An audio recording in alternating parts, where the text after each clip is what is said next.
Good morning. In the last lecture, we have studied about the political achievements of Maharana Kumbha. And today we will study cultural achievements of Maharana Kumbha. The sources of the information will be the same as in the political achievements. Kumbha's cultural achievement can be studied in the domain of his activities attaining particularly to the social setup and to progress of art and literature of the period. Social and economic condition. The social and economic condition of the period under view best revealed in the system of social structure and economic activities. Varna and ashram, the two institutions, were the recognized features of social structure and religious discipline. The fourfold division of caste and its subdivisions into subcastes was rigidly adhered. The caste rules were strictly enforced, and the Maharana was morally bound to protect and regulate the established norms of caste rules. Social distinction between the Brahmanas and the Vaishyas and the Vaishya and Kshatriyas was honored. The Shudra and the Bhil were the distinct groups of society. Regarding the position of women, we are informed through the contemporary sculptures and literary works that polygamy was practiced, especially by rulers, noblemen, and administrators. The Java inscription leads us to believe that the ladies of royal household pursued the study of religious books and music. There existed the institution of slavery. The land was regarded as the chief source of production and taxation. Herdsmen formed the major class of the population. Of course, the lot of rural population was probably a little harder. Men of this class were regarded as public benefactors. The age of Kumbha had an indigenous industry for issuing silver and copper coins, which were used for internal and external exchange. The institution of a gold coinage during his time was a welcome sign of the prosperity. There are pointed references of the industry of manufacturing of arms and agriculture implements. The central region of Mewar was famous for its cloth and printing. The weaving industry was the domestic industry practiced by housewives. We also find references to Shrenis and Mandapikas as economic corporations of the period. They served the purpose of banks and organization bodies of temple and trading centers. Religious life. Several images belonging to Udaipur Museum testify to the fact that the worship of Vedic gods like Indra, Varun, Agni, Marut, etc. was irregular during the 15th century. The worship of rivers like Ganga, Yamuna, Saraswati, Kaveri, etc. were also the subject of worship. Vasudev, Sankarshan, Shiv, Parvati, Chandi, Rama, etc. were also invoked. But side by side, Bhairav, Bhavani, Brahma, Kuber, etc. also show their popularity during Kumbha's time. Vedic sacrifices were very much in practice among the kings and private individuals. Jainism had obtained a firm footing in Mewar. In spite of the fact that Kumbha was a Shaivite and Vaishnavite, he practiced Jainism by liberal grants to the Jain temples and monasteries. Another popular religion of the time was Vaishnavism. Kumbha and many of his associates built temples of Krishna and offered liberal donations for their maintenance. Two Vishnu temples, commonly known as Meera Temple at Chittor and Eklingji, have been ascribed to Kumbha's reign. The cult of Shiva also attained much popularity on account of its being the religion of the house of the Gehlots and the masses. Literary activities. A considerable body of literature was the product of Kumbha's age. Several inscriptions found in Chittor, Kumbhalgarh, Ranakpur, Abu, etc. are superb examples of the composition of poetry.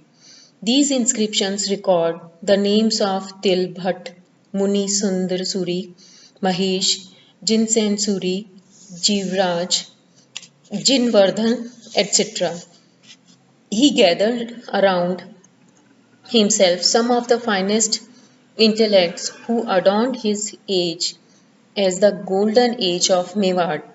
It was he who invented Mandan from it was only Kumbha who invited Mandan from Gujarat, who was the author of a large number of works on the science of Shilpasastra, the Dev Murti Prakran, Rajvallabh, Roop Mandan, Vastu Mandan, Prasad Mandan were the celebrated works of Shilp Shastra written by Mandan.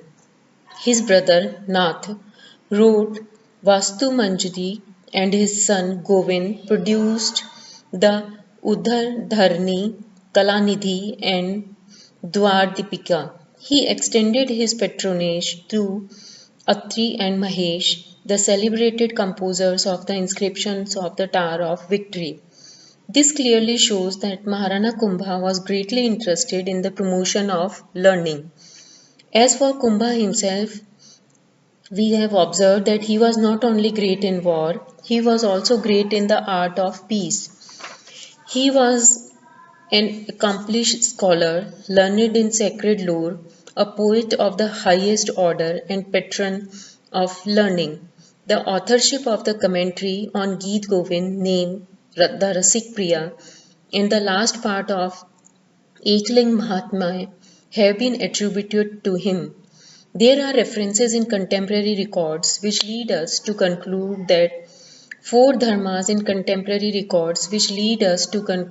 that four dharmas were written by him. He had a good command on Sanskrit, Prakrit, Karnataki, Mewari, and Maharashtri language and made extensive use of them in his writings.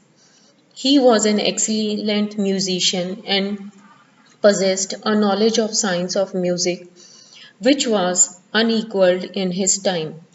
He was an accomplished player on the veena. His works like Sangeet Raja, Sangeet Mimamsa, Shuddha Prabandh, and Sangeet Ratnakar are evidence of his mastery of science. He was regarded as the highest authority on music, and because of this, the title of Abhinav Bhattacharya, as distinguished from the old Bhattacharya, the authority on Natya Shastra in ancient India, was conferred on him. He composed numerous poetic invocations to gods to be sung in various rags accompanied by different tals. Kumbha's monument. The most important contribution of Kumbha was in the field of architecture.